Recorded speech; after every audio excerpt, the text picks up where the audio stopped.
Selamat datang di kuliah jejaring sosial. Hari ini mengambil materi sentral jaringan atau hub bersama saya Heribertus Yulianton. Ada orang yang mempunyai banyak pengikut, sementara beberapa orang lain hanya mempunyai sedikit pengikut. Ada web yang sangat populer, sementara web-web lain tidak dikenal. Contoh di atas adalah ilustrasi dari sebuah ciri kunci dari jaringan, heterogenitas.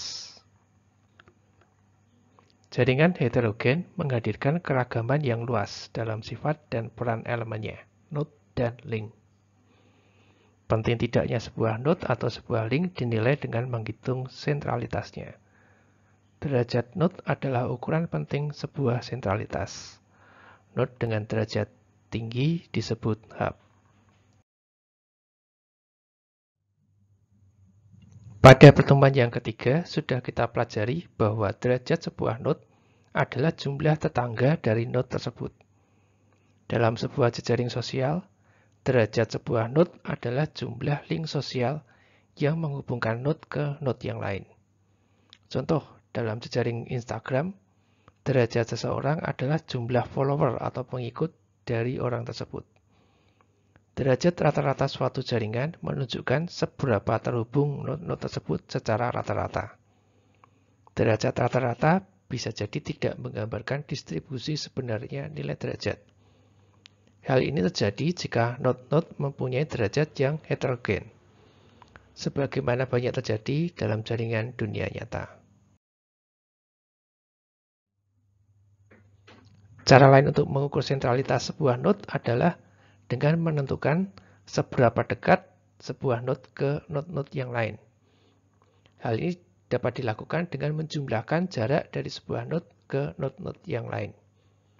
Jika jaraknya pendek secara rata-rata, jumlahnya kecil dan kita sebut node tersebut mempunyai sentralitas tinggi.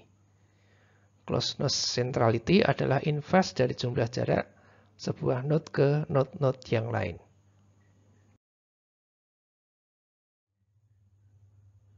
Ada kalanya sebuah node sering menjadi perantara atau penghubung bagi node-node lain. Gagasan sentralitas ketiga ini disebut betweenness. Sebuah node makin sentral, makin sering terlibat dalam proses perantara atau penghubung. Sentralitas dinilai dengan menghitung berapa kali sebuah node dilewati oleh jalur-jalur terpendek antar dua node. Sentralitas betweenness sebuah link juga dihitung dengan cara yang sama.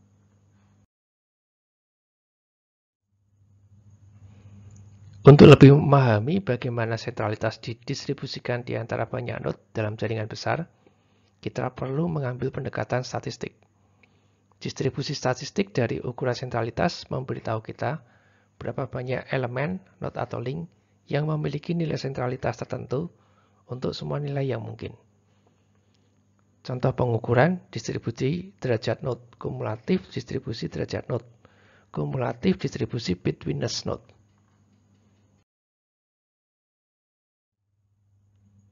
Derajat rata-rata tetangga suatu node lebih besar dari derajat rata-rata node. Dengan kata lain, tetangga kita mempunyai lebih banyak tetangga daripada kita secara rata-rata. Hal ini disebut friendship paradox. Friendship paradox terjadi karena node dengan derajat tinggi mempunyai banyak tetangga, sehingga sering dihitung dan mempengaruhi nilai rata-ratanya. Sentral sebuah jaringan atau hub selain mudah ditemukan, juga sangat diminati.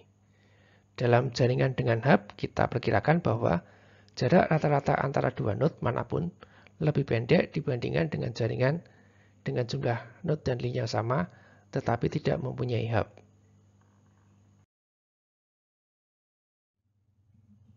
Sebuah sistem disebut kuat atau robust jika kegagalan dari komponennya tidak mempengaruhi fungsinya.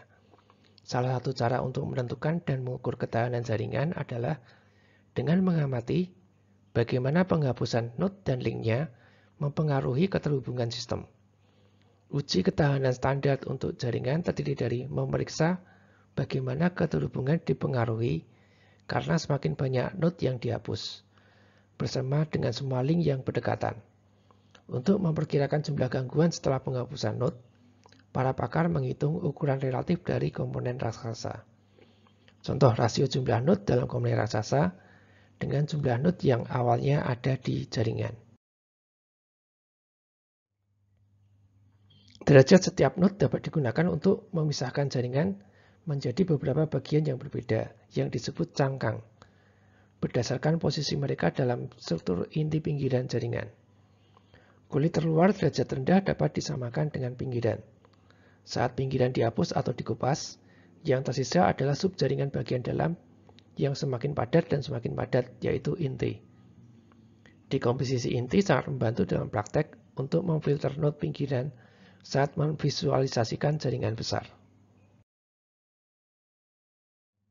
Demikian materi untuk hari ini. Jika ada pertanyaan, bisa dituliskan di kolom komentar.